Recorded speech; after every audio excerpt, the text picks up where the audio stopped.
Well, hello and welcome to, can we say the extended version or satellite version of House of David. We ran into a little bit of an issue today at our location with our AC unit no longer working for whatever reason. It was working fine a few nights ago.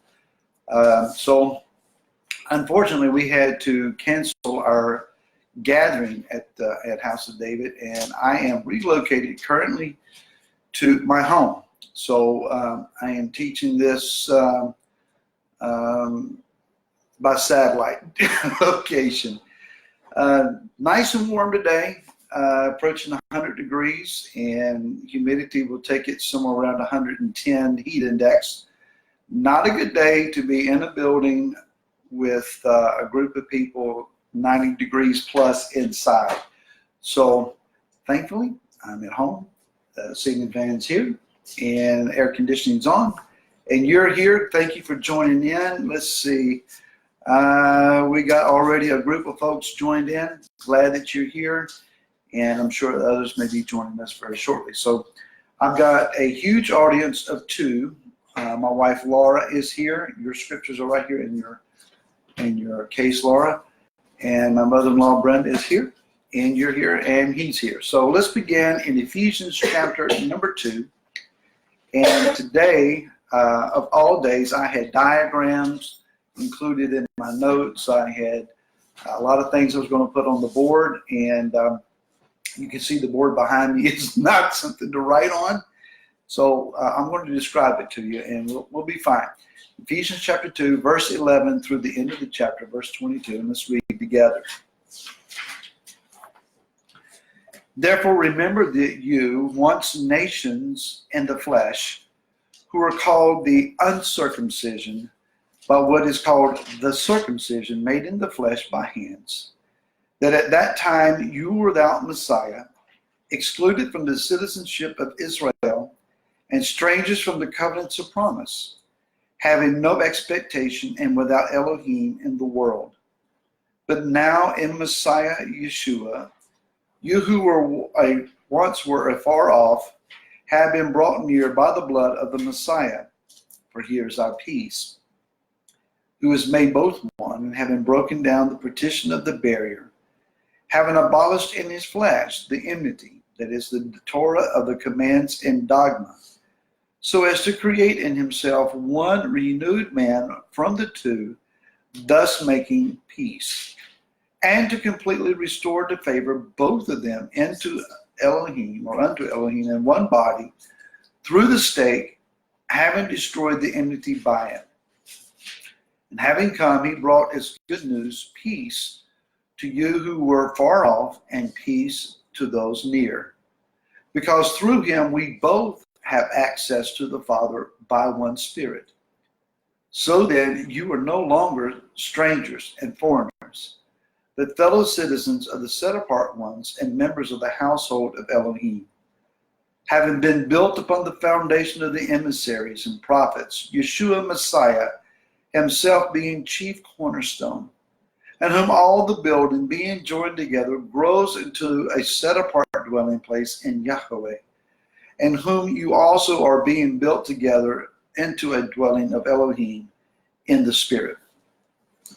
Now, I would immediately agree with anyone who would say, that's wordy.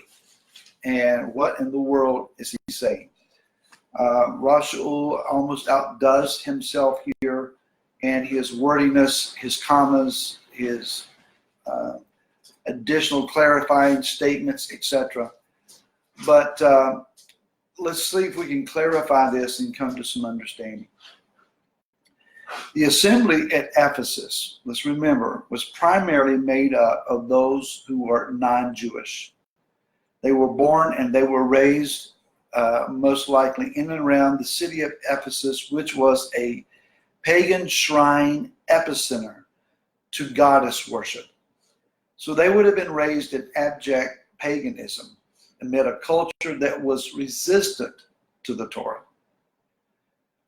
This was not one of those cities where you believe what you want to believe and I'll believe where I want to believe. It was a city that felt that its purpose and its origination was goddess worship, particularly to Astarte, Diana, whatever name that they use for their female deity. A huge and important cultural shrine was erected to this goddess. This city was dedicated to her worship. So when this group rose up that was worshiping not the queen of the heaven, but the creator of all things, a masculine named deity at that, there were problems.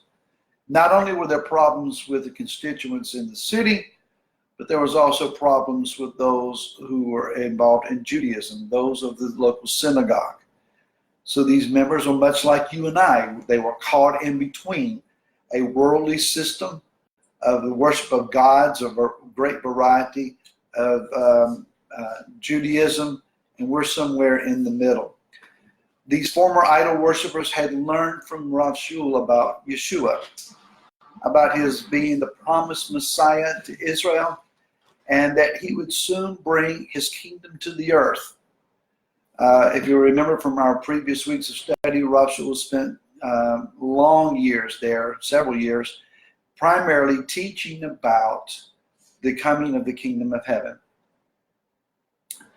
So although they were not accepted by Jews as being anything related to Israel, they were being accepted by the Messiah, and they would be included in his reign. So when Rav Shul talks about here, therefore remember, don't forget where you came from. Don't forget your origin. You didn't start out in this. And let's recall where you came from and your paganistic, idolatrous roots.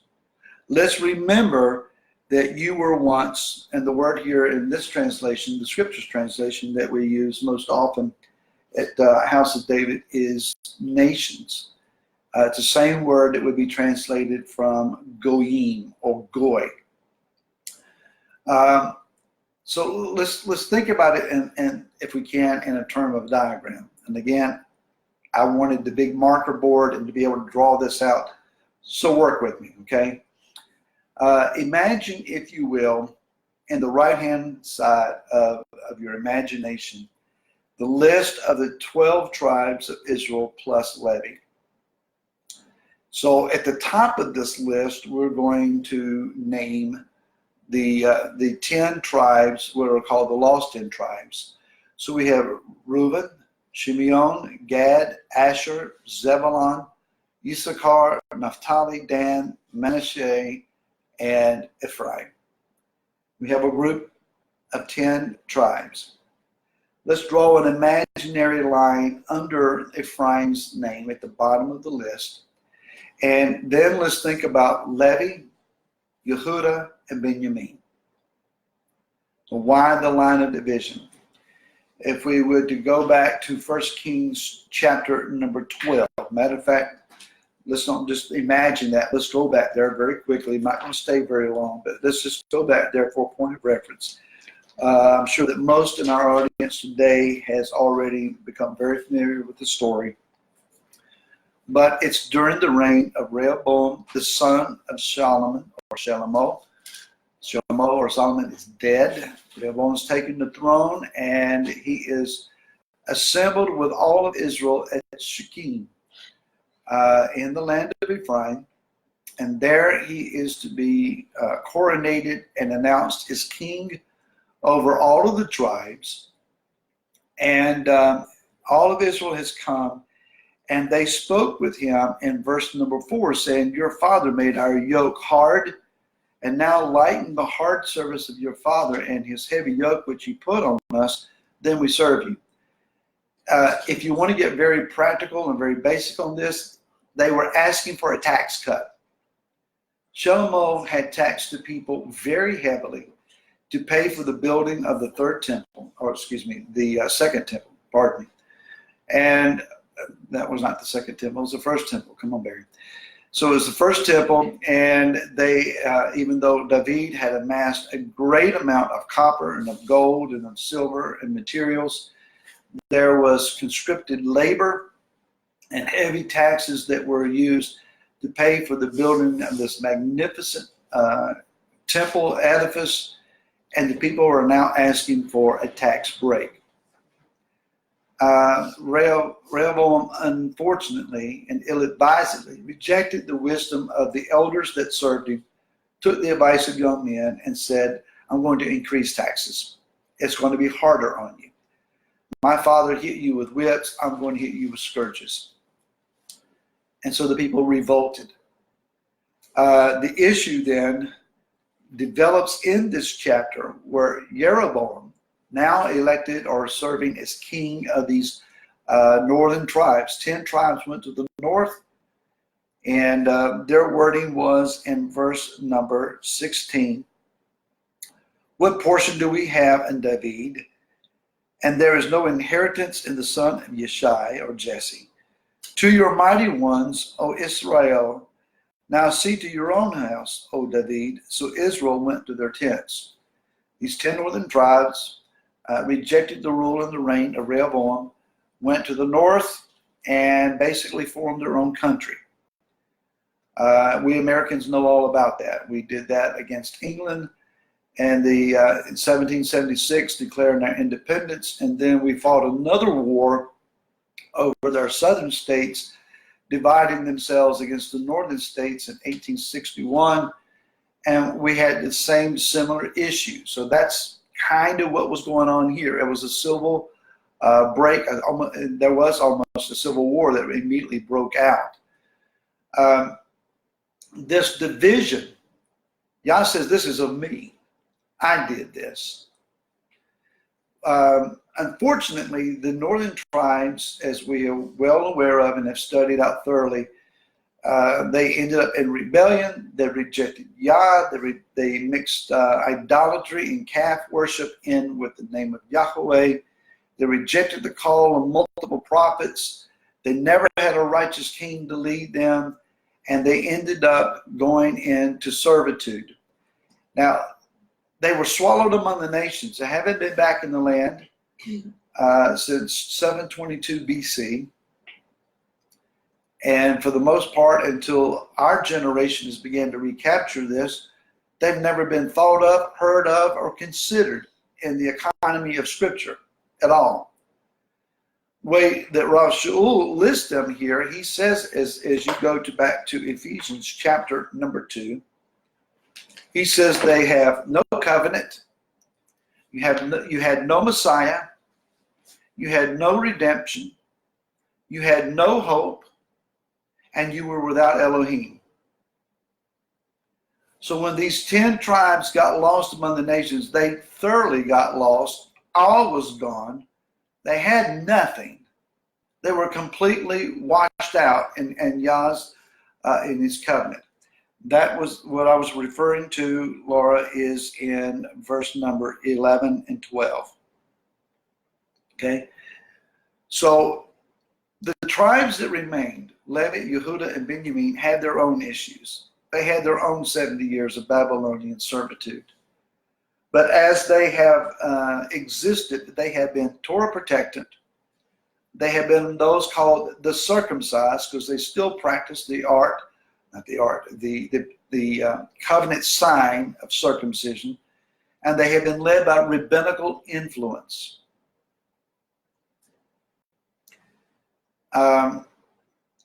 Didn't know how deep I wanted to get into this, but those tribes that were lost, swallowed up into the world's variety of nations and cultures, ideologies, and religions, eventually they were conquered by Rome, the Roman church system, who created a theology, introduced them to a Christ of some semblance in Scripture to the promised Messiah, at least got us in the ballpark.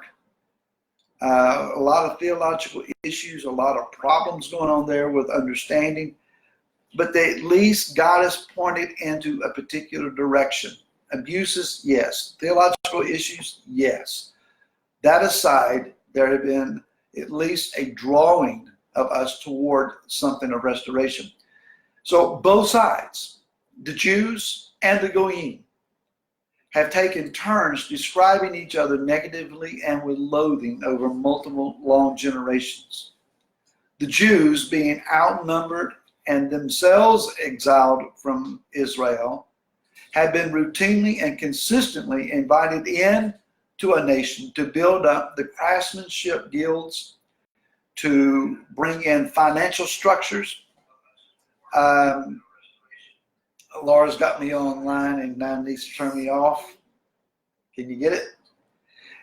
They have fostered the work of the arts, sciences, and then they would become blamed for whatever problems might arise in society, and then either persecuted, forced to convert to Roman Catholicism, to serve the Pope, or ultimately to be expelled from the borders. I'm sorry, I'm hearing myself in the background, and Laura's trying not to laugh out loud. So I was trying to see if we're coming through. We are. In contrast to the Jews, Ephraim lost their own identity and is now identifying or self-identifying as another race, another people, and have consistently sought conquest of other territories, that we've been consumed by Roman theologies, and ignorant of anything about our ancient history. Our ignorance, and most of our ignorance is of the willing variety, has earned us the badge of quote-unquote goy, G-O-Y, goy by Yehudah, by our brothers the Jews. So while the term goy most basically means nation or nations or Gentiles, it is also going to be understood those who are not Jewish. The world is divided into two camps, the Jews and the Goyim. And the Goyim said, okay, we'll take that division, we'll take that distinction. At least we're not being Jewish.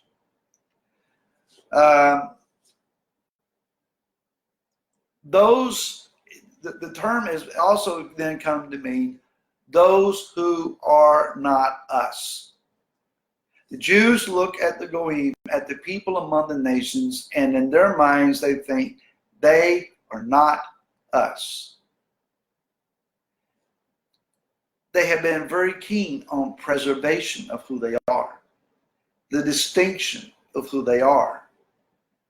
A dear Jewish friend of ours said something to me a year or so ago, and he said, more than all of the missiles of Hezbollah to our north, the threats of the so-called Palestinians to our south or to our southwest, and more than Iran, the number one thing that Jews in Israel fear is assimilation, conversion. That somehow that they or their family members would be converted to Christianity and lose the distinction of being Jewish. You and I can't understand what that's like. That's something maybe that our minds can't wrap around. But they must, by all means, preserve their identity by keeping their identity distinct. Either you're Jewish or you're not. And if you're not Jewish, you can't claim to be Jewish. You can't fake it. You can't just stick yourself in the middle of it and say, well, I'm here, you'll have to get used to me. It doesn't work that way. So there is this very clear line of distinction that says, we are Jews, and if you're not, then you are not. You're not one of us, therefore you are Goyim. Those who are not Jewish may then be very easily understood by Yehudah as being polytheistic, having many gods, idolatrous, wrongly taught about creation and its creator, very likely, very possibly anti-Semitic, and also being suspicious or suspected of desiring to annihilate the Jews. Look, our brother Yehudah has had to fight the world many, many times over just to survive, just to exist. and it is well understood that many nations seek not only to defeat them or overcome them, but to wipe out their existence. Those efforts have been made multiple times. So the term goy has become a slur word toward us. It is a repulsive thought that one of their own would ever convert to being a goy. This mindset toward those not of themselves is evidenced in the contrast between circumcised and uncircumcised. And that's what Ron Shaul then refers to. He said, those who call themselves the circumcision, who practice the act of circumcising their sons, look at you and they call you the uncircumcision. This is more than a distinction between whether a male foreskin has been cut off or not. It is a class of individuals. If you were to look at Romans 2, chapter 25, let's go there.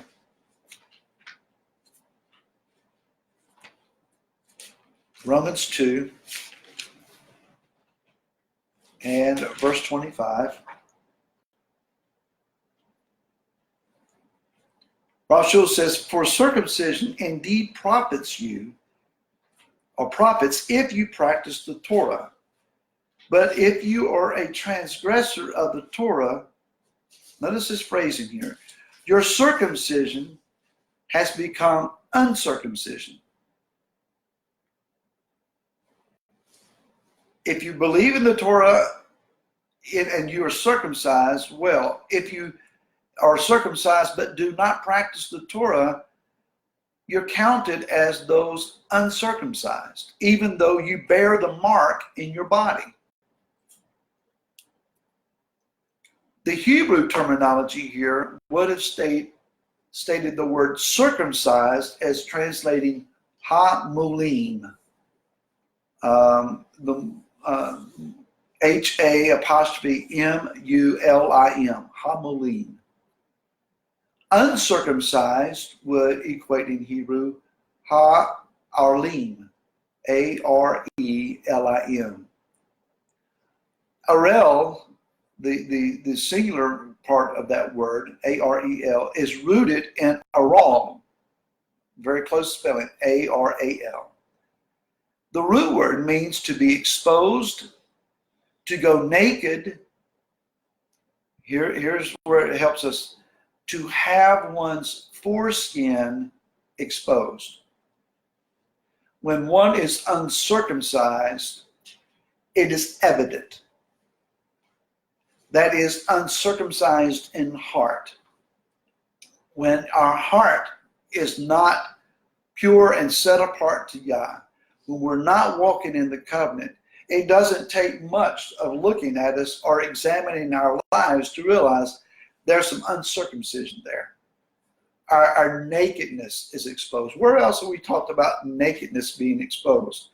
In the garden, where Adam and Chava realize that they have transgressed the command of El and that they are naked and exposed, and the scriptures say they were ashamed. Uncircumcision leads to spiritual shame. So the Greek that I normally don't study that much, here in the book of Romans chapter 2, is quite interesting. The word circumcised in Greek is peritome. Well, normally in Greek, if you want to announce the opposite of something, the letter A, as a transliteration goes, is added to it. And so peritome, circumcised, to be uncircumcised would be aperitome. That's not the word used here. So it's not referencing a group of people who have never been circumcised. In other words, what Rav Shaul is saying is, if you are circumcised and don't observe the Torah, it is as if you have become, he's not saying aperitome, without circumcision, but rather he is saying the word acrobustia. That's the best I can pronounce. Acrobustia. It's not, the acrobustia doesn't mean just uncircumcised. But several commentators that I read from this week announced that it means to toss away the foreskin. Well, what in the world does that have to do? It's the idea that Rav Shaul is saying here. If you have been circumcised in the body and you fail then to walk according to the covenant and the Torah that circumcision should lead you to, it's as if you have taken your circumcision and thrown it away. You've cast off the mark of the covenant. You are walking in denial of what you are destined for. So the idea is that one was circumcised, but by stubborn disobedience and disregard for Yah's word, they became as one cast off, cast away, or they had cast off or cast away their circumcision. Interesting. In Ephesians then here, he is, I think if I'm reading him correctly, he is stating those who are circumcised, those who are Jews, those who worship in Judaism, those who are in the synagogue, they look at you with a sense of disdain and a sense of disconnection and a sense of perhaps even fear or suspicion, because while they have fought to retain their identity and their distinction, they look at you and they see that you're trying to be like them but not be them. And they look at you as if you are the lost sheep of Israel. You've taken your circumcision and you've thrown it away to follow after other gods, to follow other idolatrous theologies, and you have been rightly consumed by the nations that are around you. Let's be honest. If we call ourselves an Ephraimite, or of the House of Israel, or of the House of Yosef, or of the House of Israel, if we call ourselves these things, we come then at least by identification, whether by lineage and DNA, or whether just by adoption, or we see ourselves as a part of the group. We come by way of denial of who Yah really is. We have been steeped in idolatry. We have been steeped in misconceptions of truth. We have followed the wrong ways. We have delegitimized the Torah in our past. And we don't think that someone should look at us with suspicion and kind of scratch their heads at us and wonder, where did these people come from? And what do they think that they have to do with us? Look, their suspicions, Yehudah's suspicions of us is legitimate. And we need to be patient with that. Whether we could ever trace a Hebrew gene in our DNA or discover some kind of roots that connect us to ancient Israel or not, we all come from the same condemned and disobedient pool of peoples who did not walk with Yah in his covenant. This assemblage of people that I'm talking about here are those who were or are, quote unquote, unbelieving. Now let's look at this word unbelieving and belief. It is belief that brings us to righteousness. Abraham believed and it was accounted to him for righteousness. That's the way we come to Messiah, is through belief. It is unbelief, which is the refusal to believe or ignorance that results in unbelief, that leads us to unrighteousness and to condemnation. It really does get boiled down to one of two things. Either you believe and you walk righteously, or you have unbelief and you walk unrighteously. We choose. The Jews believed that one becoming circumcised and agreeable to the Torah, to the covenant, and let's put it in parentheses, according to their protocols, according to their understanding of how it should be applied, would make one righteous. You say you believe that there's but one Elohim, you believe in his Torah, you keep his commands, and you remain ritually and ceremonially clean as we would require, one could be considered righteous. But nowhere in this book does Yah ever say to us that simply being circumcised in the body would cure you of unbelief.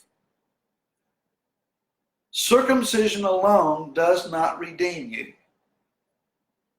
There were those that came from Jerusalem down to new converts and said, you can't even be born again unless you are first circumcised. Rav Shul stood up and vehemently argued against them, and he was right to do so. But rather, it is belief coupled with heartfelt obedience that would replace or cure your unbelief. The only way to get out of unbelief is to walk in belief, to turn and return to the Elohim of Israel and walk uprightly. So where does this apply to us? Hear it very clearly. The house or the lineage or those identifying as Ephraim or the house of Israel, we will not be redeemed and then become Yehudah in order to be part of Israel again. Yah is not asking you and I to become Jews. That's not what he's asking of us. But the Jews will be redeemed and rightly restored to their identity or to Israel. Let me back up here and just say that again. The house of Israel, Ephraim, will not be redeemed and converted to Judaism to be included, but rather we will be redeemed and then rightly restored our identity to be restored to Israel. Laura's shaking her head. How did I say that? You and I are not going to be a part of Israel by converting to Judaism, but rather by believing Messiah Yeshua, understanding who we are, walking in obedience to his word. Then we will be restored to Am Israel. Not through conversion. There will remain a differentiation, big word there. There will be a separation, even in the kingdom and identity, between Yehudah and Yosef. But we will function as one nation, one people, in one land with one king. And where is that at? Obviously, many of you are already turning there. Ezekiel chapter 37.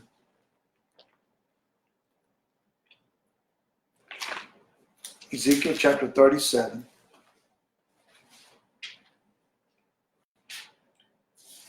Again, most everybody knows and understands about the valley of dry bones. You've heard many sermons preached on that. The second half rarely in many pulpits gets preached on. That is about the two sticks.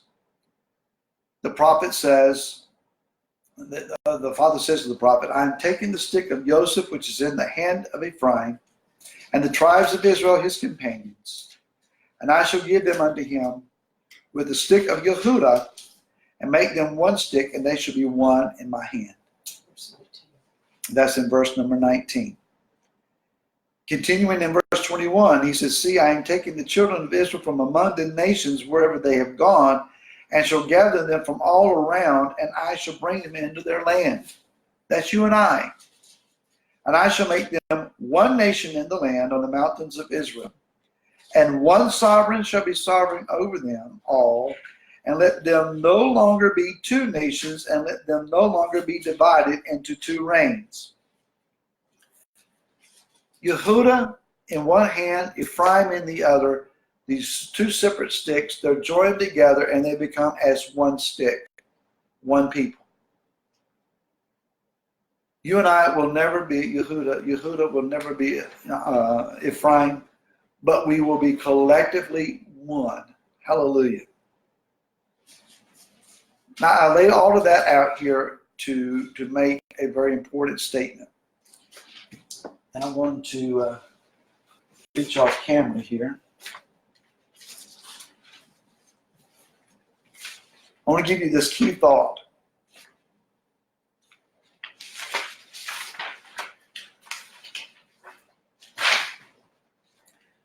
Our previous attempts to reconcile with Yehudah, and even with one another, and the divided house of Ephraim has been based on belief. We've tried to come to some kind of doctrinal agreement and say that fixes everything. Well, how can we walk together unless we agree that we have a common destiny? And we have allowed our doctrines and dogmas to describe for us what our destiny is.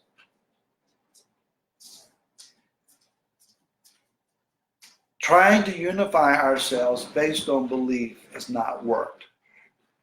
What it's done is define the differences of understanding, the differences of doctrine, and we have all stubbornly, staunchly stood our ground and said, I'm not giving up on what I believe.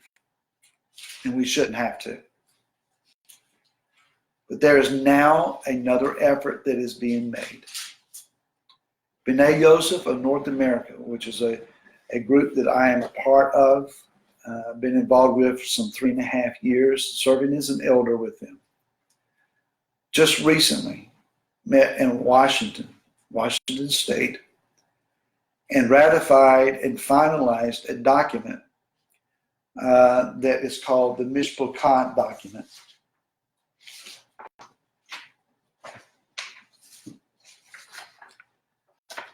This document that I hold in my hand is about 6 pages long. And in it, we define what Mishpachah is, what family is.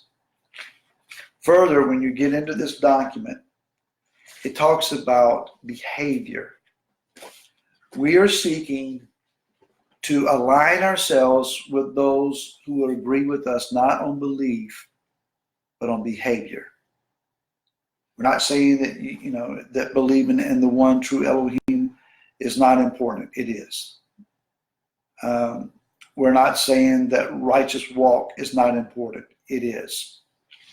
But to those who believe in the Creator and who seek to walk righteously according to His Word, there is a list in here of behaviors that are acceptable and unacceptable. And it defines how we will treat one another, how we will walk righteously with one another. And we're simply asking people, will you walk with us? Will you be connected to us, not because we all believe the same, but because we're willing to treat each other righteously, according to what this word says. And I believe that is going to create a distinct change in the way that we're able to align ourselves both with other groups within the House of Israel and also with the House of Yehudah. We're not demanding you see it the way I see it, but that we can walk together with mutual respect and understanding.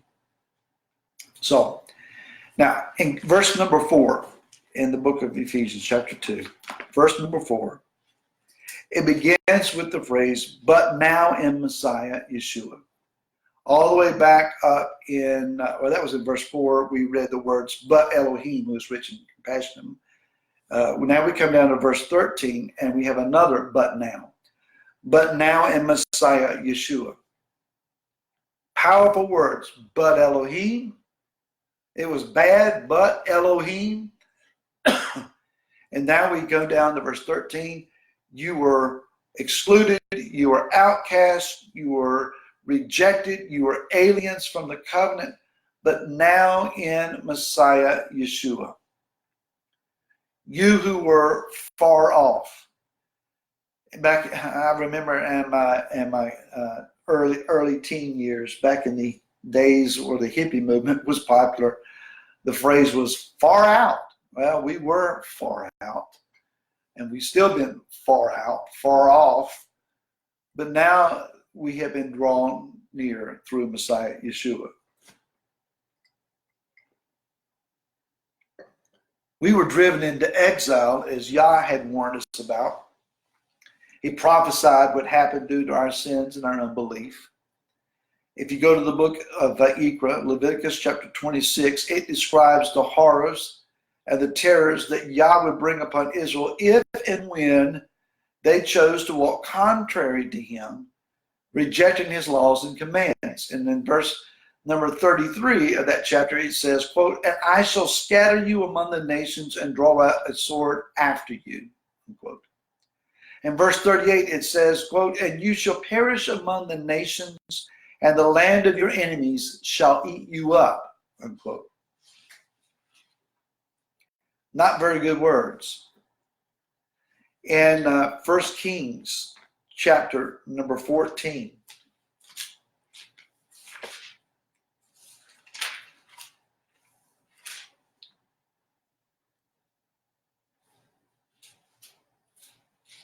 Ephesians? no, 1 Kings 14. 1 Kings.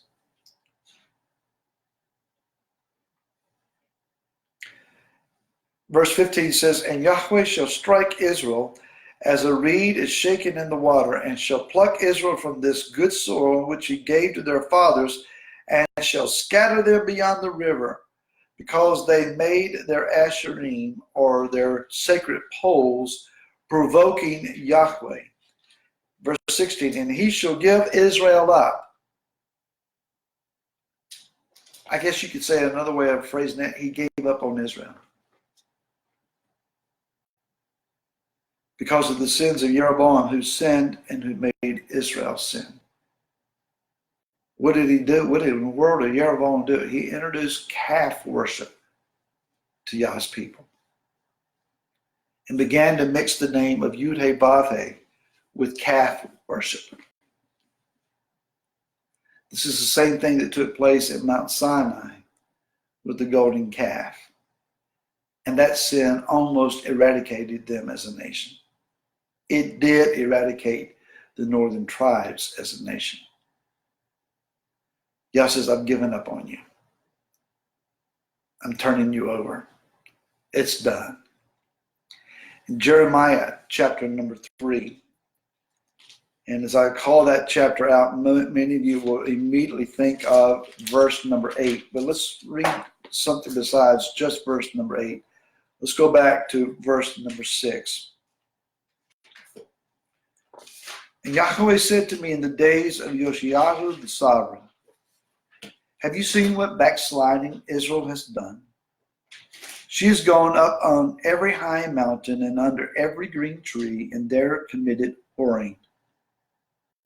This is talking about spiritual whoredom. And after she had done all these things, I said, return to me, but she did not return. And her treacherous sister Yehudah saw it. And I saw that for all the causes for which backsliding Israel had committed adultery, I had put her away and given her a certificate of divorce. Yet her treacherous sister Yehudah did not fear, but went and committed whoring too. And it came to be through her frivolous whoring that she devoured the land and committed adultery with stones and wood. And yet for all of this, her treacherous sister Yehudah has not turned to me with all of her heart, but falsely, declares Yahweh. Yahweh said to me, backsliding Israel has shown herself more righteous than treacherous Yehudah. Go and proclaim these words toward the north and say, return, O backsliding Israel, declares Yahweh. I shall not look on you in displeasure, for I am lovingly committed, declares Yahweh, and I do not bear a grudge forever. Only acknowledge your crookedness, because you have transgressed against Yahweh your Elohim, and scattered your ways to strangers under every green tree, and you have not obeyed my voice, declares Yahweh. Return, O backsliding children, declares Yahweh, for I shall rule over you, and shall take you, one from a city, and two from a clan, and bring you to Sion. And I shall give you shepherds according to my heart, and they shall feed you with knowledge and with understanding. Yah has made a promise here that even though he has given to us a certificate of divorce and sent us away, that he will not bear a grudge forever. He has given us up, and maybe it could be said he gave up on us, but not forever. You and I are fortunate to be living in the days where he is seeking full restoration for us. But in order for that to take place, he says to us that we have to acknowledge that we transgressed against him, and that we are willing to return and to obey his voice. The way that that's going to be accomplished is not simply for you and I to say, oh, I'm sorry. I'm very sorry. And I repent, and I made this prayer, so it's all fixed, right? Well, what we needed was a korban.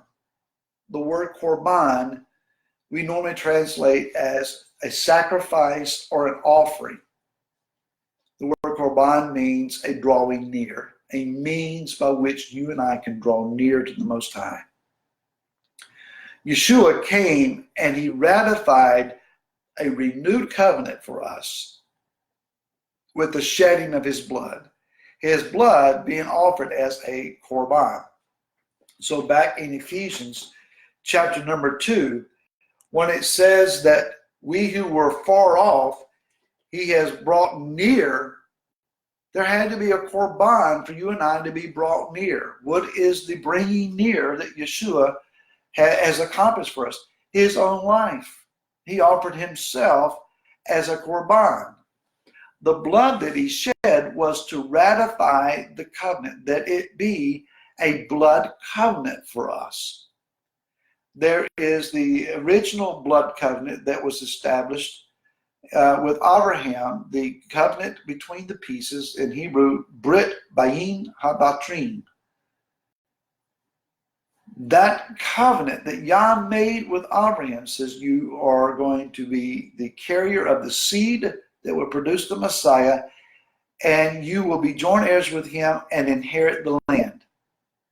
So I give to you, Abraham, the seed and the land.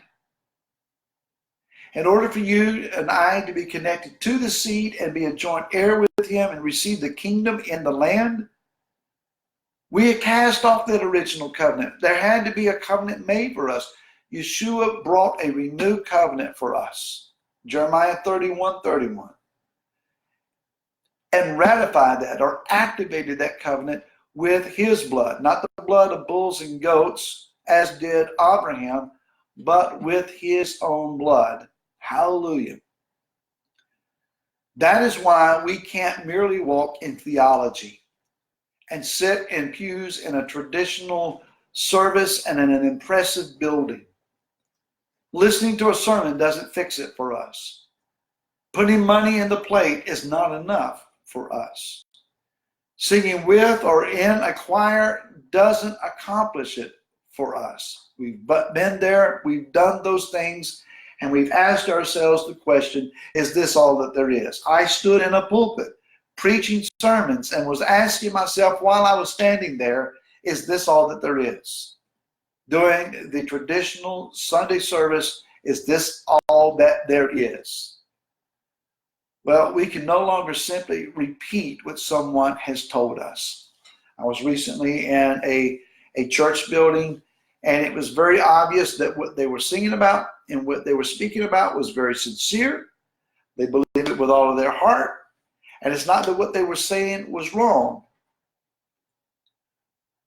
but it was obvious that this is what we've been taught to believe. This is what we've been taught to say. These are the phrases that we use. This is how it's expressed in our tradition.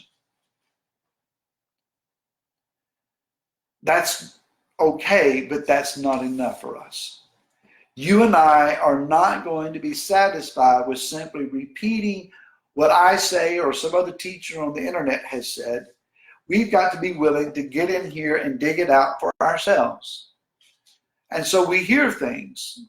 You may hear what I say, but you will invariably, you will go to your own text and you will go to your own sites and you go on to your own research materials and you will bear me out as to whether I'm telling you the truth or not. Because you're not satisfied just to listen and say, I agree, amen. The Ruach HaKodesh, the Spirit of the living Elohim, is provoking you and I to pursue truth more than just by listening and saying, okay. Someone knows more than I do, and that's all that is necessary.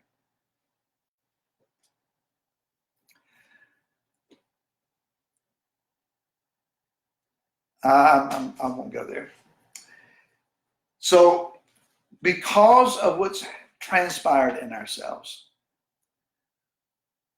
because of the work of what Yeshua has done for us, we are no longer alienated or cut off or permanently displaced. Those of us that had been cut off and divorced have now been brought back. Remember the story of the prodigal.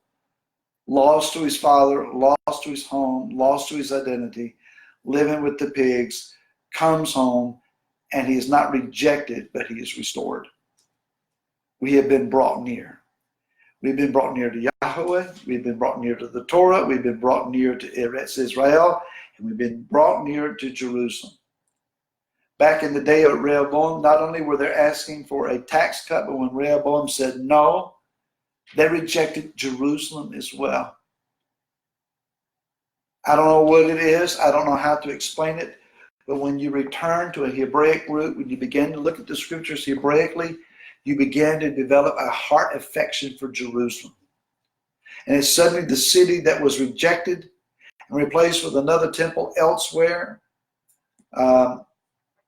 The altar that was erected at Dan, been there, seen that place, that location. Bet Aven in the south, it doesn't replace Jerusalem, and there's a new heart affection to see the city of the King again. Listen, it is Yeshua's intentional work to fully redeem fallen Israel, to gather together the lost sheep of the house of Ephraim, and then include whosoever will. Yeshua has come and given us a new blood covenant ratified to restore us to Am Israel, and whosoever will. We may not have a speck of Hebrew anything in our DNA, but if we're willing to go according to that covenant, we're included, we're adopted, we're grafted in. Thank you, Father. And we will be brought back to the covenant, to the land, to the Torah, and obedience through love to his commands will cause us to be reconciled both to Yeshua and to our brother Yehudah. Now, I don't understand how Ephraim and Yehudah are going to work out our differences. Yeshua is going to do that. And we need to stop trying to fix one another. We need to stop trying to convert one another. And just look to the Messiah and let him do his work. In the day of Yeshua, there was an actual wall that was built in the courts that prevented those who were not Jewish or those that were ceremonially unclean from proceeding any further lest they defile the sanctuary that was on the other side. A metal wall of partition. And the Jews may look at us and say, you have to stay on the other side of that wall. You're not permitted to come over here. Man's decrees, man's laws built that wall. Rashul says Yeshua tore that wall down. The barriers between ourselves and our long-lost family in Yehudah, our Jewish brothers, Yeshua has come to tear them down and to replace it with shalom between us. I mentioned being in Washington State a week or two ago, and being from Virginia. Most everyone else was either they either live in the north or out west, or they were born there and maybe they live in the south now. But I'm the one that is identified with the south. My family has been in Virginia for some 10 generations.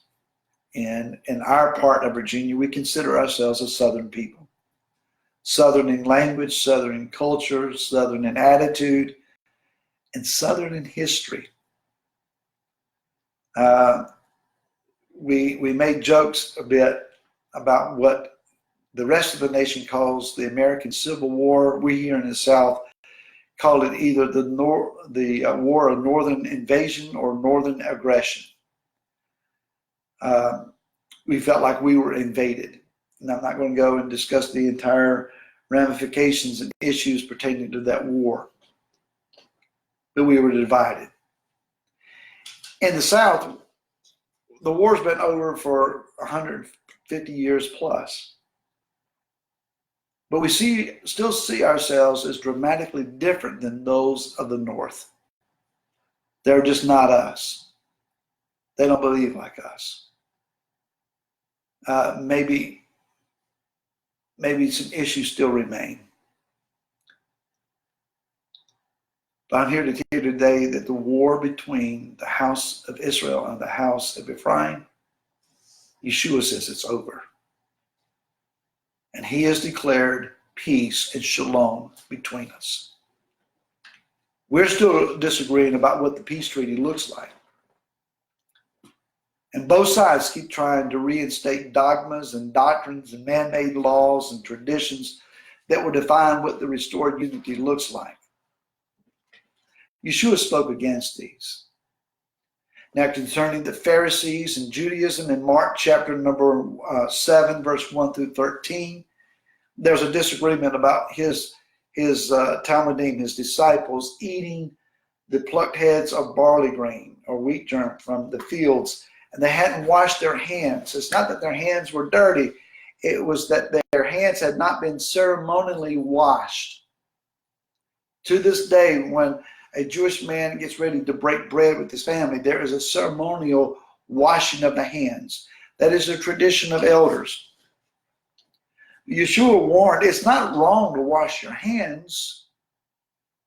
It's that when you elevate the traditions of the elders above the Torah itself, Yeshua condemned them and said, by the elders' traditions, you have made the word of Elohim of no effect. You have overestimated and overvalued the traditional religious mechanics above the purity and the truth of the Torah. Unless we get too high and mighty among ourselves, let's also realize that even worse than that has been the camps that you and I came from ourselves, where they disavowed the Torah altogether. At least Yehudah believed in the Torah, even though they held other things above it. What have we done? We've held our own doctrines and beliefs above the validity of the Torah. So as they were condemned, so should we also be condemned. We both camps have repenting to do. Yeshua has come to present to us the purity of the Torah, to those that were far off and also to those that were near, to Yehudah. And Rav Shaul says here that he is our shalom, that he has made us both one new man in Messiah. Now that phrase has been captured and taken and then used to promote another ideology. Basically, it says that we're all going to become Jewish. That's not what it says. And I'm not throwing against the Jews here, but you and I are not called to become something that we're not. Yeshua seeks to create a new man, one new man who is echad. The reason that we want is that we are echad. We are a unity of plural groups who become one. And it's by the same Ruach HaKodesh, the same Spirit. It's time for you and I to stop trying to figure out how Yeshua or how Yehudah has their connection to the Father. How is it that they can pray and he hear their prayers? They don't believe in Yeshua, so it doesn't work for them. That's not our business. That's not up to us. If the Father chooses to hear them when they pray, that's between them and the Father. If he chooses to hear you and I pray, that's between us and the Father.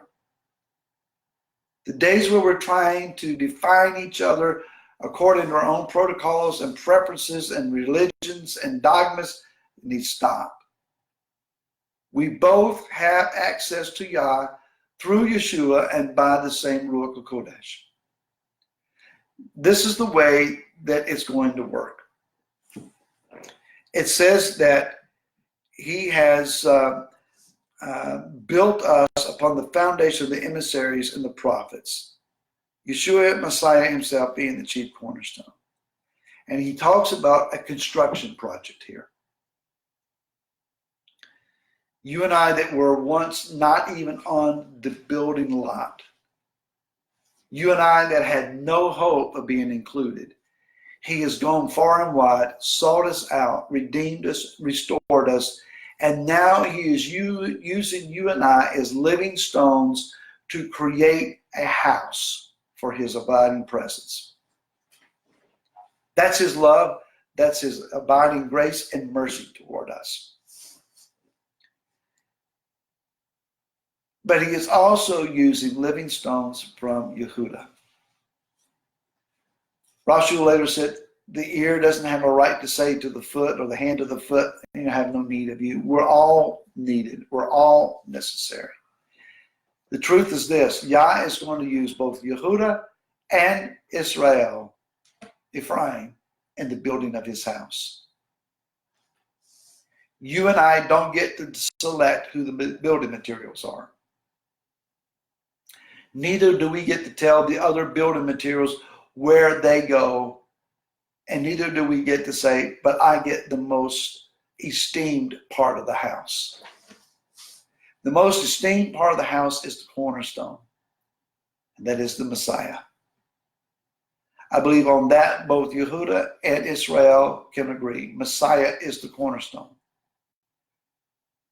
The identity of that cornerstone, maybe we need to have some conversations. Maybe we all need to learn something. But Yah's going to build his house. He is going to restore us, and he's going to make us one people. And we have to become agreeable to the way that he's going to do it. So what is it that Rashi was trying to say here in the last half of this chapter? He said, remember. Remember. In chapter number 1, he talked about our great redemption, how powerful it was. And he ended that chapter with an understanding of the power of that redemption through the resurrection of Yeshua. In chapter 2, he is detailing to the Ephesian people, this is where you were, this is where you came from, and don't you forget it. Why do we need to remember where we were? Why can't we just build from where we are and keep on going and never mind our past? Because if we do that, we'll become arrogant. And we'll become assuming that Yah owes us something. The reality is this. You and I were lost, and we were lost forever. We were without hope, had no expectation, had no rights to redemption. We had no claims. We had nothing. We were cut off and aliens from his covenant. But Yeshua has sought us out as the lost sheep of the house of Israel, keeping the promises of the Father to restore such a people. You and I are who we are, where we are, and a part of what we're a part of, solely by the love, the grace, and the mercy of Yahweh. Unless we become arrogant and conceited or demanding, we need to remember that. We also need to remember that our brother Yehudah, though he's had their own issues, has been much more faithful. We're not to rail against them. We're not to divide ourselves against them. We're not trying to convert them. But we need to be seeking to be a part of the same house that he's using them to build, which is built upon the prophets, built upon the sent ones, built upon the truth of who Messiah really is. And it says at the end, into a set-apart dwelling place in Yahweh, in whom you also are being built together into a dwelling of Elohim in the Spirit. The things that are going on in us are primarily spiritual. I don't know how this is going to transpire in the physical realm. I don't know what it will look like when we're in the land and we're dwelling together. Will it be an agricultural society? Will it be a high-tech society beyond anything that we have ever known? Will we ride horseback, or will we kind of just speak where we want to go and be zapped there? I don't know. Nobody really understands what that day is going to look like. But in the spirit of things, we can begin to already join ourselves together. How do we do that? Let me encourage you with this in closing. As much as you pray for yourself, for your family, for your congregation, and for one another, pray for Yehudah. Pray for our Jewish brothers and sisters, and ask the Father's favor and grace upon them. Ask for their protection, especially in the land of Israel. That those who are living in exile around the world, that those Jews would come to a desire to want to go home, to be a part of what Yah is doing in the restoration of the land. Let me encourage you, if you've never been to Israel, you need to go. My friend Hanok Young says, get you a coffee can and start putting spare change in it. Start adding dollars to it. Sell something. Stick the money in there. Keep adding money to it until you can afford to go to Israel. More than the question is, about I can't afford to go. You can't afford not to go. You need to go to the land. You need to see with your own eyes and to experience with your own heart what it means to be in the land, to be in Jerusalem, and to be among the people who live there. Listen to them. Go talk to the community leaders. If you haven't already signed up to do so, you need to go on the Connect to Israel tour with Mike Clayton and Hanok Young. Phenomenal experience. You'll never be the same. In doing so, you will understand more of what it means to walk in mutual respect and understanding and learn to walk with Yehudah. Rachel has gone through great detail here that this restoration must take place. And it begins for you and I by remembering where he brought us from, how we got to where we are. And we're still being built. The job's not done. The house is not complete, but it's going to be. It's been a little different today, a little different atmosphere, a little different intensity. But I pray that the Father has spoke to us all. Hope you've enjoyed this, and we should be back on course, back at House of David, if repairs can be made, and we'll see you again next Shabbat. So until then, shalom. May the Father be with you, and may his favor and blessings be upon you. I'm going to sing the Aaronic blessing, and then I invite you to sing the Shema with me.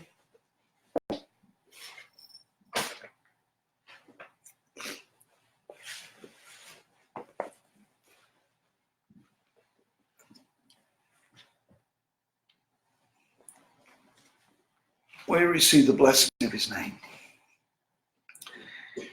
Yivarakaka Yahweh vayishmareka. Ya'er Yahweh panav ilacha v'kuneka. Yisa Yahweh panav ilacha v'yasem lacha shalom. And may Yahweh bless you and keep you. May Yahweh make his face to shine upon you and be gracious and favorable to you. And may Yahweh lift up his countenance upon you that he may grant to you shalom. Amen. Let's sing the Shema together. Shema Yisrael, Yahweh Eloheinu, Yahweh Echad, Baruch Shem Kevod, Malkuto, Le'olam Va'ed. Amen. Shabbat Shalom. Shepherds.